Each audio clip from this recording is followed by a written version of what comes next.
शरणागति मेरे और आपके लिए ये एक शब्द अलग अलग मायने रख सकता है। किसी के लिए गहरा प्रेम, किसी के लिए अटूट विश्वास, किसी के लिए किसी का हो जाने की जिद और किसी के लिए जीवन जीने का आधार। शरणागति के कई रस रूप होते हैं। एक बच्चे का अपनी माँ की गोद में चैन की नींद सोना, किसी पंछी का पेड़ की डाल पकड़कर रात बिताना। इन उदाहरणों को जोड़ता है एक धागा, समर्पण का। यह समर्पण ऐसी भावनात्मक नींव है जो ये कहता है कि मैं खुद की चिंता क्यों करूं। मेरी हर आशा, निराशा, ज़रूरत, ख्वाहिश, तकलीफ का ध्यान रखने कोई बैठा है। तो क्या ये शरणागति या समर्पण हम सब में मौजूद है? और यदि है तो फिर सब में दिखती क्यों नहीं? हम जब इस धरती पर जन्म लेते हैं तो हमारे अंदर कई भावों का जन्म होता है। उनमें सबसे प्रबल भय का भाव होता है। यह भय हमें हमारी रोज़मर्रा के जीवन में खुद का बचाव करते हुए आगे बढ़ाता है और कई मायनों में काफ़ी मददगार भी साबित होता है। लेकिन शरणागति इसके ठीक विपरीत सिद्धांतों पर काम करती है। ये विवेक और तर्क को चुनौती देकर हमें कहती है, बस चल दो, ये रास्ता चाहे जहाँ ले जाए। यात्रा लंबी होगी या नहीं, मंजिल मिलेगी भी या नहीं, मालूम नहीं। बस इस विश्वास के साथ कदम बढ़वाती है कि यदि मेरी कोई मंजिल है तो इसी पथ पर और कहीं नहीं, फिर चाहे जो कीमत हो। एक भक्त की शरणागति की शायद ही इससे कोई बड़ी उपलब्धि होगी कि जिन आराध्य से वो प्रेम करे, वही आराध्य उनसे बदले में प्रेम करे। वो प्रभु की चिंता करे और प्रभु भक्त की चिंता करे। इसके उपयुक्त उदाहरण है प्रहलाद जी। उनके जीवन की सबसे बड़ी सार्थकता यही थी कि खुद के पिता के अनिष्ट के सामने हरि नाम के प्रति समर्पित रहे। सामने खड़ी मृत्यु को भी नकार के अपने प्रिय हरि को याद किया। क्या प्रेम की पुकार रही होगी वो, जो उन्हें बुझाने के लिए ईश्वर को खुद आना पड़ा। प्रहलाद जी ने यह साबित कर दिया कि शरणागत होने की कोई विधि, उपाय या नियम नहीं होते। किसी गुरु की दीक्षा, किसी महंत की स्वीकृति या किसी परिपाटी की अधीनता नहीं होती। सिर्फ भक्त, भगवान और एक विचार, मैं आपका और आप मेरे। फिर सवाल तो बनता ही है, क्या भक्त को भय और संशय नहीं होता? यानी अर्जुन को ही देख लो। अपने भाई, गुरु, वंश, मित्र, रिश्तेदार, न जाने किन किन पर अस्त्रों से प्रहार करना सिर्फ इसलिए कि धर्म की स्थापना हो सके। धर्म की स्थापना तक तो ठीक था, लेकिन इसके लिए इतनी बड़ी कीमत? क्या अर्जुन के मन में तब प्रश्न नहीं उठे होंगे, जैसे क्यों माधव क्यों? आप तो सर्वज्ञानी हैं, त्रिकालदर्शी। क्या आप स्वयं इस अनहोनी को नहीं रोक सकते थे? क्या जरूरत थी भाइयों द्वारा भाइयों के वध करवाने की? क्या जरूरत थी उस महासंग्राम की? यदि मेरे जैसे आम इंसान के लिए ये प्रश्न उठ सकते हैं, तो उस महान धनुर्धर के लिए कौन सी बड़ी बात थी? बात थी तो ये कि अर्जुन जानते थे कि उन्हें पग पग पर जो आदेश मिल रहे हैं वो देने वाले स्वयं कौन थे।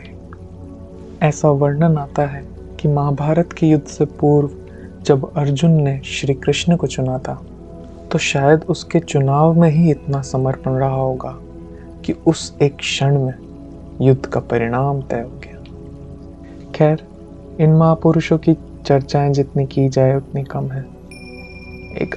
लेकिन एक आम इंसान के लिए शरणागति किस रूप में चमत्कार दिखाती है।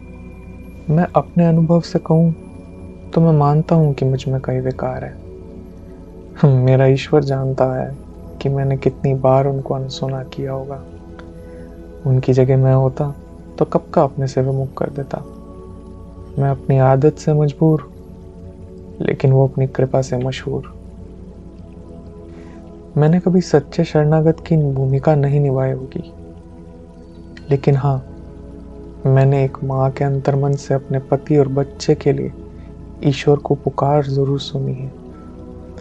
शायद उस पुकार में कोई सच्चाई रही होगी, जो ईश्वर ने संत के रूप में उसके घर में प्रवेश लिया। कभी सत्संग, कभी खेल, कभी कहानियों के द्वारा, तो कभी जीवन के कठिन मोड़ पर मार्गदर्शक बनकर ईश्वर के होने का एहसास करवाया। कहने को तो संत का दुनियादारी से नाता कहाँ होता है, लेकिन मैंने संत को किसी का भाई, किसी का मामा, किसी के गुरु, तो किसी का सखा बनते देखा है। हाँ, ये ज़रूर है, शरणागति की कसौटी नापी ज़रूर जाती है। शरणागति की यदि कोई कसौटी हो तो उनसे पूछनी चाहिए, जो अपने प्रभु के आदेश पर गृहस्थी त्याग भी सकते हैं और एक आदर्श पर गृहस्थी अपना भी सकते हैं। शरणागति की कसौटी उस माँ से भी पूछनी चाहिए, जो गुरु आज्ञा पर अपनी औलाद को सरहद पर या 7 समुंदर पार भेज दे, सिर्फ इस विश्वास पर कि ईश्वर ने उसकी औलाद के ख्याल और कल्याण का मार्ग तय कर रखा है।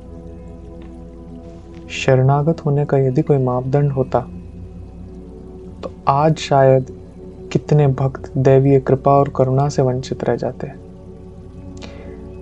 यूं कहें तो शायद ये उसकी दयालुता ही होगी कि वो काबिल नहीं चुनता, चुनकर काबिल बनाता है। किसी को ये बात समझने में कई साल बीत जाते हैं, तो किसी को क्षण भर में ही बात समझ में आ जाती है।